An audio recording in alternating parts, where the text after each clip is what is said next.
할렐루야. 2026년 2월 2일 새벽 기도회로 주님 앞에 나아갑니다.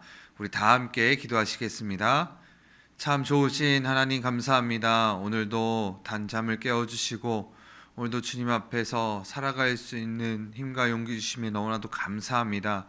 오늘 하루도 살아내는 우리의 발걸음이 주님으로 말미암아 희망찬 발걸음이 될 수 있도록 역사하여 주시옵고, 주님의 도우심으로 말미암아 어렵고 힘든 삶의 여정 가운데서도 하나님만을 붙들며 살아가는 귀하고 복된 하루가 될 수 있도록 주님 역사하시고 인도하여 주시옵소서.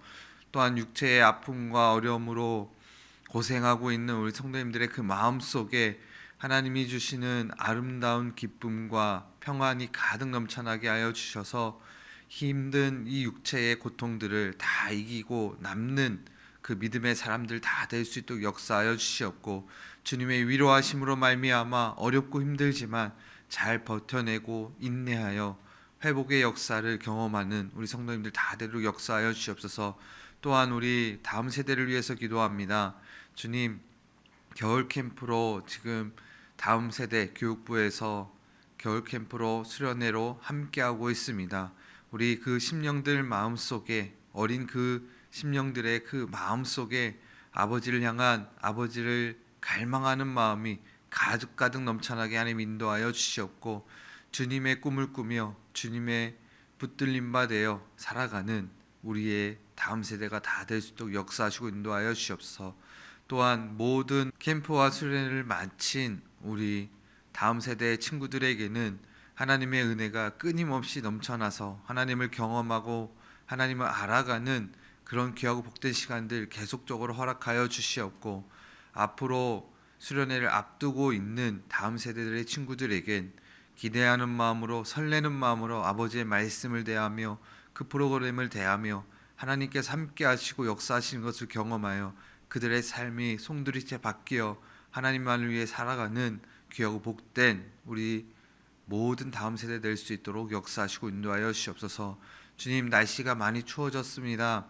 추운 가운데 있지만 주님께서 항상 보호하시고 인도하여 주셔서 은혜의 자리, 하나님께서 함께 하시는 그 자리에서 하나님을 예배하며 찬양하며 영광 돌릴 수 있는 아름다운 우리 성도님들 다 될 수 있도록 주님 축복하시고 인도하여 주시옵소서. 그렇게 될 줄 믿사오며 사랑 많으신 예수 이름 받들어 감사하며 기도드립니다. 아멘.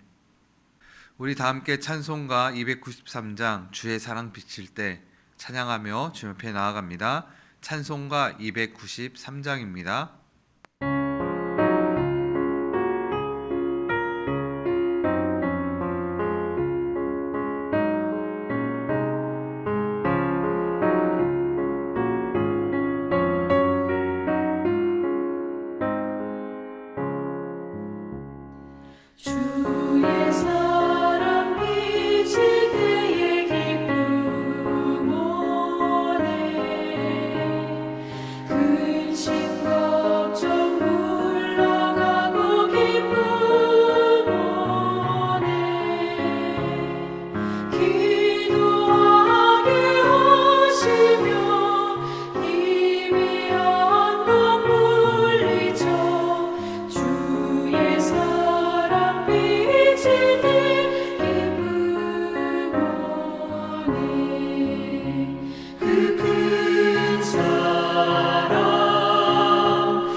새 생명 다시 찾게 되어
주의 사랑 비칠 때에 이 세상은 어둠 슬픔 중한 짐이 다 사라져 우리들을 가는 길 밝히 비춰주시며 복을 받게 하시니 그 큰 사랑 그 큰 사랑 내 마음속에 충만하게 비칠 때에 찬송하네 그 큰 사랑 내 마음속에 화평함과 기쁨 주네 그 큰 사랑 주의 사랑 비칠 때에 그 광채가 찬란하게 우리 둘러 비치겠네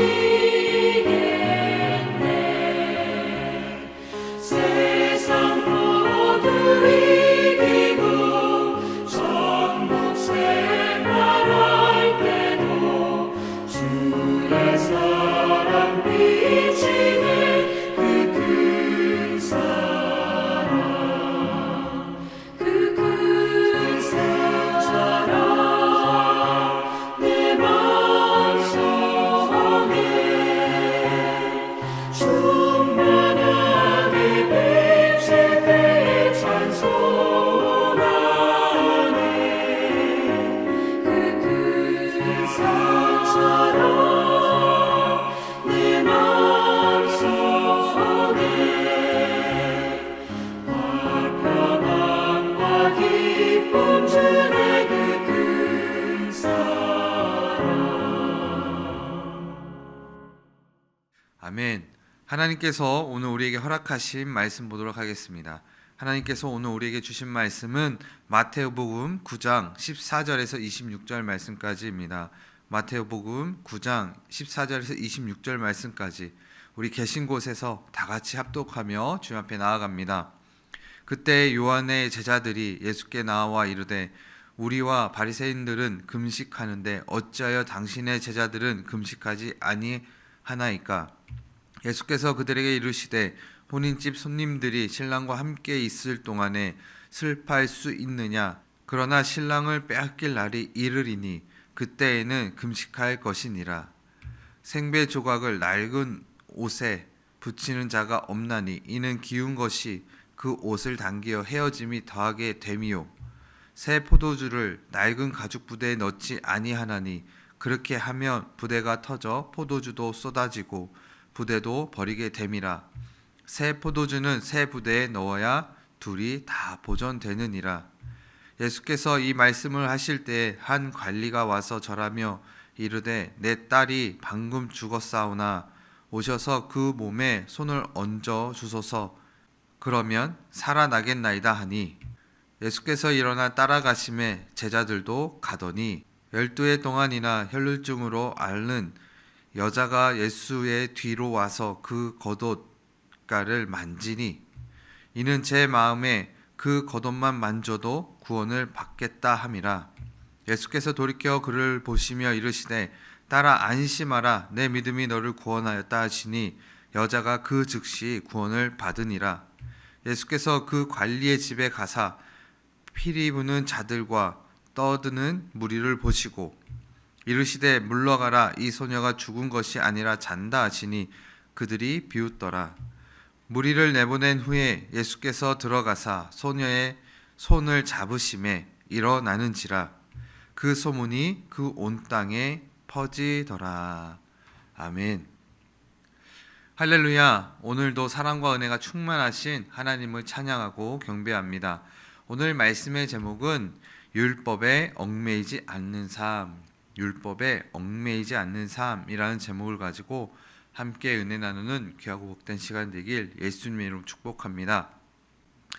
음식을 종종 하다 보면 한 가지 음식을 만들더라도 아주 다양한 방법으로 음식을 만들어냅니다.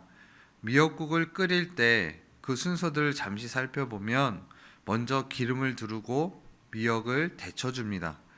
물을 넣어서 끓여주고 여기에 조개라든지 소고기라든지 참치라든지 심지어는 생선도 넣어서 그 미역국의 국물을 감칠맛 나게 이렇게 만들어냅니다. 그런데 여기서 중요한 것은 무엇을 넣는가에 따라서 그 미역국의 맛이 달라진다는 것이죠. 사람의 입맛에 따라 또 지역에 따라 그렇게 어떤 부재료를 넣느냐에 따라서 그 음식, 그 미역국의 맛은 달라지게 되어 있습니다. 주로 바닷가에 사는 사람들은 미역국에 생선을 집어넣는데 제주도에 갔을 때 갈치 넣은 미역국을 먹어본 적이 있습니다. 저의 입맛에는 잘 맞진 않았지만 그렇게 온갖 부재료를 넣어서 그 국의 맛을 감칠맛 나게 한다는 것이죠. 그런데 우리가 이렇게 음식을 할 때 보면 나만의 방법으로 이렇게 음식을 만들어냅니다. 그런데 그 방법에 우리는 얽매일 때가 있다는 것이죠. 그 방법에 얽매이다 보면 사실은 좋지 못한 결과를 낳을 수가 있습니다. 계속 똑같은 음식만 만들어내다 보면 그것만을 계속 먹게 되어져서 새로운 맛을 경험하게 못하게 되어진다는 것이죠. 그런데 사람들의 관계 속에서도 그렇습니다. 나만의 주장, 그 주장으로 인하여서 나만의 방법, 나만의 사고, 나만의 생각으로 인하여서 결국 좋지 못한 그 결과를 낳는 경우가 참 많이 있죠. 식당 봉사할 때 특히나 참 많이 이런 일들이 벌어지죠. 서로가 다르게 방법대로 서로가 다른 방법으로 음식을 만들다 보니까 서로가 주장하는 그 음식의 맛과 또 요리하는 방법들이 다 따로 있습니다. 그런데 식당에서도 목소리 큰 사람이 이기죠. 그 사람의 말을 꼭 들어서 그 오너의 말을 따라서 음식을 해야 되지만이 산으로 가지 않습니다. 그러니까 여기서 중요한 것은 무엇이냐면 그 방법을 쫓아서 사는 것, 그것만을 고수하면 사실은 너무나도 어려운 순간들을 경험하게 되어진다는 것입니다. 내 방법을 내려놓는 것, 그것이 중요하다는 것이죠. 우리의 신앙생활도 마찬가지입니다. 내가 맞다라고 생각하는 신앙, 그 신앙, 나에게 맞는 옷, 그것을 남에게 입혀 주어서는 안 된다라는 거죠. 하나님은 우리 가운데 정말 자유롭게 각 사람에게 각 사람의 그 방법대로 하나님이 만지시고 그 사람의 성품대로 만들어 가십니다. 그렇게 만들어 가시는데 내 삶이 그렇다고 해서 그것이 잣대가 되어서 다른 사람들에게 대입하게 시작하게 되어지면 전혀 다른 믿음의 길로 우리는 걸어 나가는 것이죠.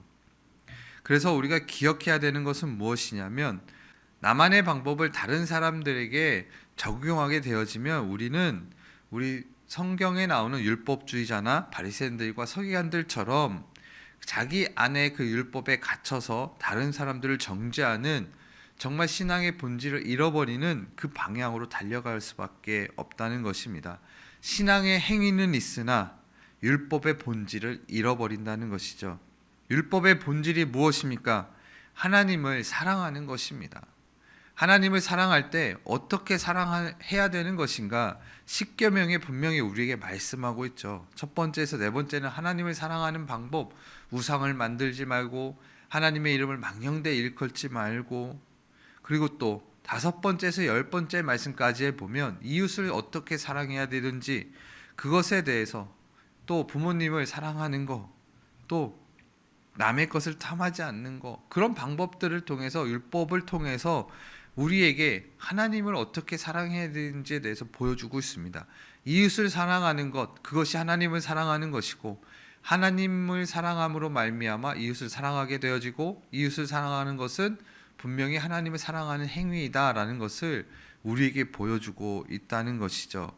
이 신앙의 본질은 무엇이냐면 바로 십계명은 하나님을 사랑할 때 다 이 모든 것을 이뤄나갈 수 있다는 것이죠. 그런데 이 한 가지 한 가지의 그런 조약대로 한 가지 한 가지 하나님께서 주신 이 율법의 말씀대로 사람이 자기의 경건한 모습을 위하여서 경건의 훈련을 위하여서 한 가지 한 가지 신앙의 모습들을 만들어내는 경우가 있습니다. 물론 만들어내는 것은 잘못된 것이 아닙니다. 왜냐하면 내가 하나님 앞에서 경건하고 싶어서 신앙의 모습을 만들어가고 내 모습을 다져가는 것은 너무나도 중요한 것이죠. 그러나 그것을 나는 이렇게 열심히 경건한 모습으로 살고 있는데 너는 그렇게 왜 살지 않느냐? 이것이 잣대가 되어진다면 완전 다른 길로 곤두박질하는 그런 신앙이 되어진다는 것이죠. 오늘의 말씀에 보면 그러한 이야기를 좀 하고 있습니다. 14절에서 15절 말씀 가운데 보면 금식에 대한 이야기, 우리가 신앙생활하면서 금식하는 것 잘못된 것입니까? 잘못되지 않았죠. 그런데 오늘 말씀에 등장하는 이 사람들의 행위는 금식에만 몰두해 있다는 것입니다. 16절에는 생배 조각 이야기가 나오고 17절에는 새 포도주를 새 부대에 담아야 된다라고 이야기하고 또 18절에 가서는 한 관리인의 딸이 죽음으로 말미암아 이제 그 딸을 고쳐주기 위한 이야기들이 벌어지는데 그 한 관리의 그 딸을 살리기 위해서 예수님이 가는 그 순간에 또 혈일증을 앓는 여인이 예수님의 옷자락을 만짐으로 말미암아 또 구원받게 되어지는 그런 이야기들이 펼쳐지게 되어집니다. 이 모든 이야기는 율법에 얽매여 있는 삶이 아니라 정말 생명 되신 예수 그리스도께서 이 땅 가운데 오셨으니 그 분을 믿음으로 말미암아 율법에서 벗어나서 자유함의 신앙을 가지라고 우리에게 선포하고 있는 말씀입니다. 그 말씀을 한번 차곡차곡 우리가 살펴보면서 우리가 어떠한 신앙을 또 견지하고 살아가야 되는 것인가, 나의 잘못된 신앙의 모습은 무엇인가를 돌아볼 수 있는 시간 되시길 예수님의 이름으로 축복합니다. 이제 금식에 관한 이야기에 대해서 한번 우리가 살펴보겠습니다. 그때 요한의 제자들이 예수께 나와 이르되 우리와 바리새인들은 금식을 하는데 어찌하여 당신의 제자들은 금식하지 아니하나이까. 여기서 참 이상하게 요한의 제자, 침례 요한의 제자들이라는 것이죠. 그러면 침례 요한은 누구를 예비하러 자기 인생의 모든 것을 다 걸었습니까? 예수님을 예비하러 오지 않았습니까? 그런데 예수님을 예비했던 그 침례 요한을 따랐던 제자들입니다. 예수님의 12 제자가 아니고 요한의 제자들인데 이들 또한 예수님을 믿고 있었고 하나님을 경배하는 사람들이었습니다. 그런데 그들이 어떤 신앙을 갖고 있었는가? 바리새인들과 서기관과 같이 율법주의자들과 같이 이 금식에 대한 문제에 대해서 금식은 무조건 훈련을 받아야 되는 것 중에 하나이다라고 생각을 하며 율법적으로 이것은 해야 되는 신앙의 행위이다라는 것을 철저하게 생각하고 있었다는 것이죠. 왜냐하면 그 마음이 갖고 있으니까 당신의 제자들은 금식하지 아니하나이까 라고 예수님께 묻고 있는 것입니다. 여러분, 이 금식이라고 하는 것은 정말 개인적인 신앙의 행위입니다. 이 금식이라고 하는 것은 남들에게 대입을 해서 너 금식해야 돼 라고 말할 수 있는 부분이 아니라 하나님께서 감동 주시면 그 금식을 내가 하나님 앞에서 나의 모습을 위해서, 나의 영혼을 위해서 금식을 하는 것이죠. 그 신앙의 행위를 누구에게 갖다 댄다는 것 자체가 지금 올바르지 않는 길을 가고 있다는 것입니다. 여러분, 우리의 삶을 좀 돌아보았으면 좋겠습니다. 내가 정말 중요하게 생각하는 신앙의 훈련들이 분명히 있을 것입니다. 기도는 몇 시간 해야 되고, 또 하나님 앞에 말씀은 얼마나 읽어야 되고, 또 금식은 어느 때 분명히 해야 되고, 이런 기준의 잣대들이 나에게 들여대면 괜찮은데 이것을 누구에게 들여대냐면 바로 다른 사람에게 그 행위를, 신앙의 행위를 요구하기 시작한다는 것이죠. 나도 하는데 당신도 해야 됩니다. 그래야 경건한 사람이 됩니다 라고 말을 하죠. 그런데 성경은 전혀 다르게 이야기합니다. 이런 사람들을 율법주의자다라고 얘기하고 이런 사람들 율법에 얽매여 있다라고 말을 합니다. 자기네들이 만들어 놓은 그 율법의 그 모든 행위들 하나하나들을 지켜 행하면서 그것이 옳다라고 주장하는 이들의 삶의 참 우둔한 모습의 신앙의 모습인 것이죠. 그래서 예수님께서 15절 말씀에 이렇게 말씀하십니다. 예수께서 그들에게 이르시되 혼인집 손님들이 신랑과 함께 있을 동안에 슬퍼할 수 있느냐라고 말씀하고 있는 것이죠. 혼인집 손님들이 신랑과 함께 있을 동안에 슬퍼할 수 있느냐. 이 말의 뜻은 무엇입니까? 예수님과 함께 하나님의 아들이신 구원자이신 예수님이 이 땅 가운데 몸소 하나님이신 그분이 인간의 몸으로 이 땅 가운데 오셨는데 그분과 지금 함께 즐거운 생활을 하고 있는데 너희들이 지금 금식할 것이 맞느냐라고 얘기하는 것이죠.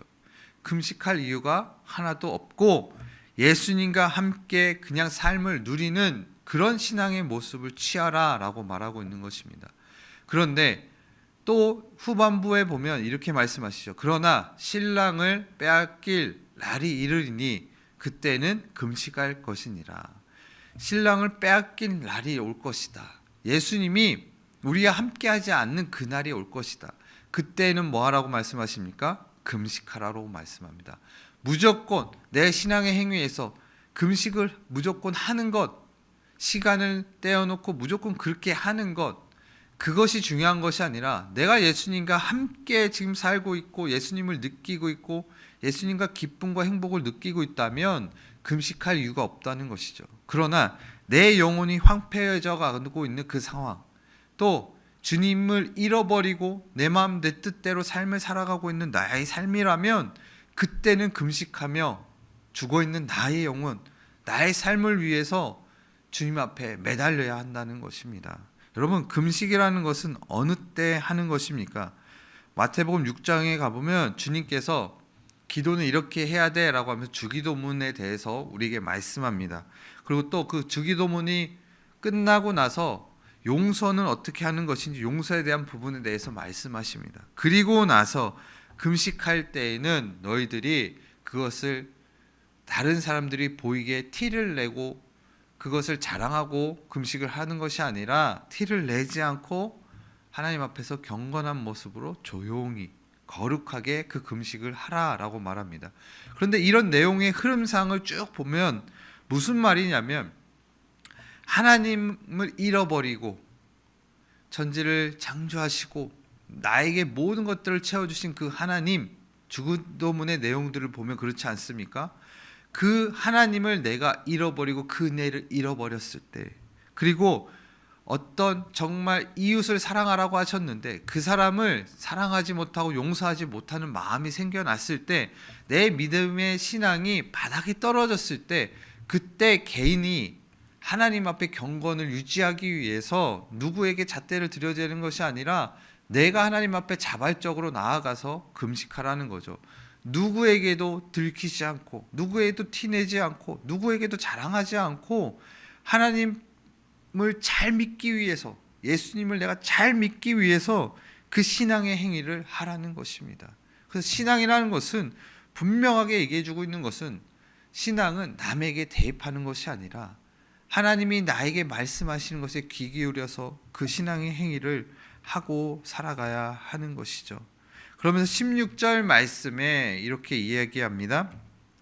생배 조각을 낡은 옷에 붙이는 자가 없나니 이는 기운 것이 그 옷을 당기어 헤어짐이 더하게 되미요.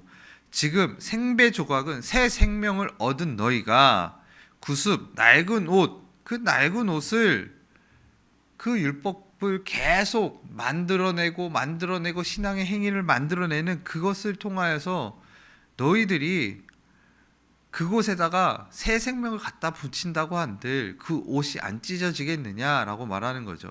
이 말인즉슨 다시 쉽게 이야기를 하면, 여러분, 낡은 옷이 있습니다. 생배 새로운 것을 붙였습니다. 그러면 낡은 옷 주변에 그 박음질한 그것이 다 또 낡은 옷에 의해서 떨어지게 된다는 거죠. 새 생명, 생배는 어떻게 해야 되냐면 새로운 옷에 붙여야 한다는 것입니다.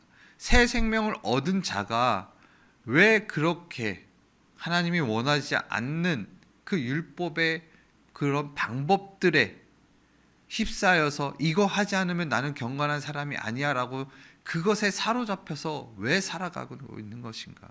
하나님이 우리에게 예수님을 보내주셔서 새 생명을 얻었는데 그 생명을 얻은 것 가지고 새로운 삶을 계속적으로 날마다 살아가야 되는 것인데 그것을 잊어버리고 왜 신앙의 행위만 하고 있는 것인가를 꼬집고 있는 것이죠. 그래서 17절에 이렇게 얘기합니다. 새 포도주를 낡은 가죽 부대에 넣지 아니하나니 그렇게 하면 부대가 터져 포도주도 쏟아지고 부대도 버리게 됨이라.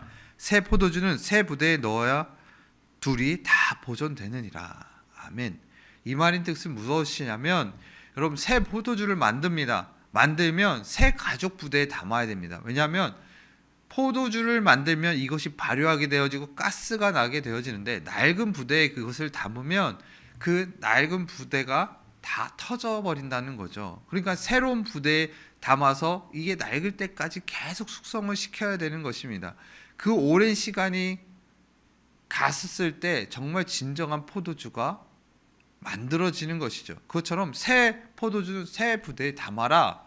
이것은 새 생명을 얻은 너희가 정말 그 옛날의 그 신앙의 모습처럼 율법의 그 모든 내 율법의 하나님을 예배하고 경건의 훈련을 만들어 놓았던 그 모든 것들 그것 가운데서 얽매이고 나는 그렇게 지금 살지 못하는데 또 그렇게 살아야지 하면서 내 육신을 쳐가면서 그렇게 살지 말라는 것입니다.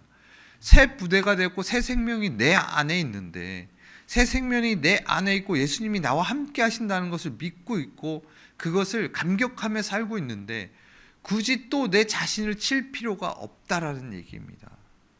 내 자신을 계속 쳐서 낙심되는 그런 일들을 만들지 말라는 얘기입니다. 기쁨을 주셨고 새 생명 허락해 주셨으면 그 새 생명을 기억하고 또 기억해서 예수님과 함께 손잡고 기쁨의 그 신앙을 하고 살아가는 것이죠. 그런 신앙을 할 때야말로 진정한 율법을 지킬 수 있는 그런 하나님의 사람이 되어진다는 것입니다. 그래서 우리는 날마다 마음이 새로워지는 것들을 경험하고 그 은혜를 경험해서 우리의 기쁜 그 신앙의 걸음을 날마다 살아내야 하는 것입니다. 그런데 내 믿음이 떨어졌다. 그러면 어떻게 해야 됩니까? 경건의 그 신앙의 모습을 가지고 와서 다시 한번 일어나는 겁니다. 다시 한번 일어나는 거죠. 새 포도주를 담았다면 여러분 그 새 포도주를 계속 유지하기 위해서 새로운 것들로 계속 채워져 나가야 되는 것입니다. 그래서 이것에 또 더 붙여서 18절에 또 어떠한 이야기를 하고 있으신 건가? 예수님께서 18절에 한 관리인을 만나는데 그 관리인 딸이 죽었다고 해서 그 죽은 딸을 살리러 가는 그 상황 가운데 있습니다. 그런데 이 20절 말씀 가운데 보면 그 가는 가운데 혈루증을 앓는 그 여인을 만나게 되어집니다. 20절입니다. 12해 동안이나 혈루증으로 앓는 여자가 예수의 뒤로 와서 그 겉옷가를 만지니. 아멘. 혈루증, 이때 당시에 혈루증을 앓는다라고 하는 것은 이제 여성이 하혈을 하고 있는 것이죠. 하혈이라고 하는 것은 자궁 안에 계속 피가 멈추지 않고 흐르는 것을 이야기합니다. 하나의 병과도 같은 것이죠. 고칠 수 없었던 이때 당시의 병. 그 병을 앓고 있는 사람들에게는 이들의 드러내는 잣대가 있었습니다.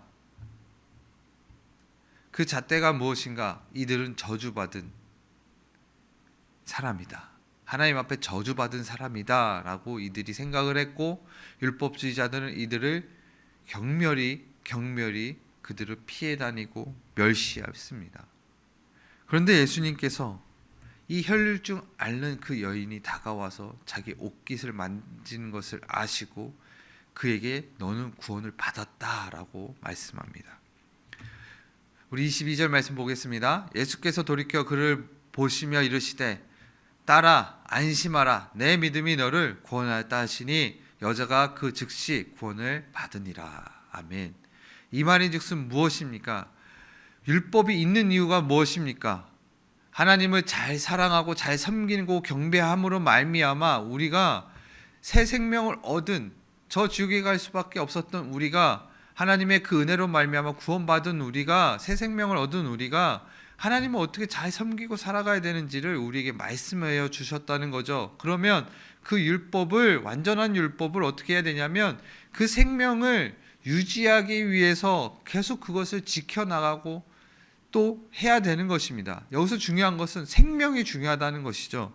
그런데 예수님께서도 분명히 얘기합니다. 너의 율법의 그 모습, 모양이 중요한 것이 아니다. 이 혈류증을 앓는 이 여인이 아무리 저주받았다라고 너희들이 손가락질 할지 모르겠지만, 물론 하나님의 말씀에도 여자가 하혈하는, 한 달에 한 번 하혈하는 그 시간에 정결해야 된다라고 하나님께서 말씀하십니다. 그러나 여러분, 여기서 중요한 것은 무엇이냐면 새 생명을 얻기 위한 그런 고군분투하는, 그런 외로움과 사투를 벌이는 그런 상황이라면 그 생명을 받아주는 예수님이시다라는 거죠. 그러니까 중요한 것은 무엇이냐면 새 생명을 우리에게 주러 오셨지 그것을 빼앗으러 오시는 예수님이 아니다라는 것입니다. 하나님 또한 마찬가지입니다. 율법을 우리에게 던져주신 것은 그 율법 지키지 않으면 내가 너희들을 혼낼 거야가 이것이 주된 내용이 아니라 너희들을 사랑해서 너희들이 타락하지 않게 하기 위해서 스스로 타락하고 있는 인간들에게 그렇게 살면 안 된다라고 율법을 세워주신 건데, 그 율법을 계속 병행시켜서 자기네들이 이것을 지키기 위해서 뭔가를 만들어내고 거기까지 괜찮습니다. 그런데 그것을 사람들에게 계속 잣대를 갖다 대니까 이것이 더 크나큰 죄악으로 다가온다라는 거죠. 여러분, 복음이란 게 무엇입니까? 영원한 생명을 우리에게 주시는 하나님의 선물 아닙니까?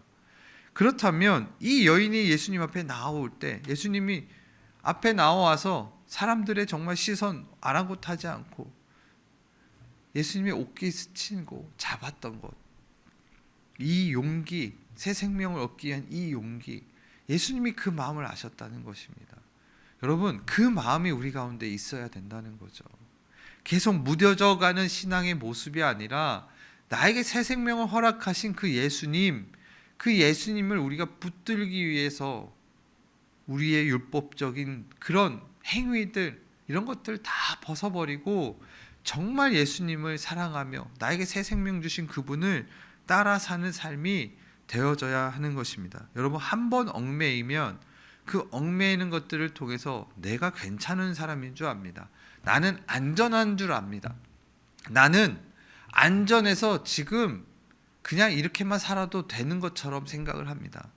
여러분, 나에게 영원한 새 생명을 주신 예수님이시고 하나님이십니다. 그런데 그것을 어떻게 그냥 종교 생활처럼 하나님을 섬길 수 있을까요? 날마다 더 사랑하는 마음이 넘쳐나야 되죠. 나에게 영원한 생명을 주셨는데.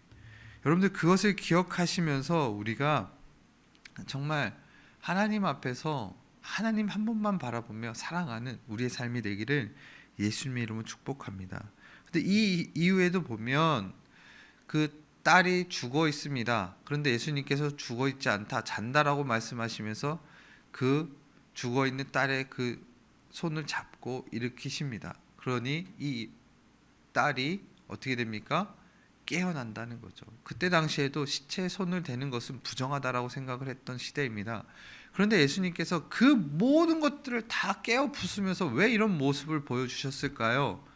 그것은 바로 우리의 구원자이시고 영원한 생명의 근원자이신 예수님이 이 땅 가운데 오셨다라는 것을 공포하고 알리고 계신 것입니다. 그래서 마지막 절에 보면 온 그 지역 가운데 예수님의 그 모습들, 예수님의 그 행적들을 사람들이 다 그것을 보고 알리기 시작하였다는 것이죠. 이제 진정한 메시아가 왔다. 정말 새 생명을 허락하실, 영원한 생명을 허락하실 그 예수님이 왔다는 것을 알려주신다는 것입니다. 우리는 그 생명을 받은 자인 줄 믿습니다. 아멘이십니까? 그렇다면 얽매이지 말아야 됩니다. 정말 자유함을 가지고 예수님을 사랑하는 마음과 하나님을 사랑하는 마음으로 우리가 하는 기도, 말씀 보는 것, 그리고 또 때로는 나의 영혼이 정말 낙담하고 저 밑에 죽어 있을 때 그것을 정말 끌어올리기 위해서 금식하며 남들에게 티내지 않고 열심을 다해서 하나님 앞에 하나님을 사랑하고 하나님의 일을 위해서 달려가는 것, 그것이야말로 율법에 얽매이지 않고 자유함을 가지고 하나님을 섬기는 그런 신앙의 모습인 줄 믿습니다. 오늘도 우리에게 새 생명을 허락하신 그 예수님을 생각하시면서 우리가 그 예수님의 새 생명이 되어서 예수님을 전하는 하루, 그리고 또 오늘 하루도 새 생명을 허락하신 그 예수님 때문에 기뻐하는 하루 되시길 예수님의 이름으로 축복합니다. 우리 다 함께 기도하시겠습니다. 참 좋으신 하나님 감사합니다. 오늘도 말씀을 통하여서 우리의 모습을 다시 한번 돌아보게 하시고 복음의 진리의 그 말씀이 어떤 내용인지를 다시 한번 깨닫게 해주시니 너무나도 감사합니다. 날마다 변화를 받아 그 새 생명을 항상 유지할 수 있도록 도와주시고 그 기쁨, 말로 형용할 수 없는 그 기쁨을 우리가 유지하며 살아갈 수 있도록 도와주시며 또한 힘들고 어려운 순간 속에서도 나는 영원한 생명을 예수님의 그 십자가의 보혈로 말미암아 얻은 사람으로서 세상의 어떤 가치보다도 세상의 어떤 어려움보다도 바꿀 수 없는 그 영원한 생명이 내 가운데 있으니 그것으로 위안 삼고 그것으로 우리 마음에 평안과 기쁨이 넘쳐나서 어떠한 어려움도 이겨내고 어떠한 상황 속에서도 승리할 수 있는 우리 삶이 되도록 역사하여 주셨고 또한 내가 받은 이 기쁨의 복음, 영원한 생명을 더 나아가서 전할 수 있는 오늘 하루가 될 수 있도록 주님 우리 모든 삶을 주장하여 주시옵소서.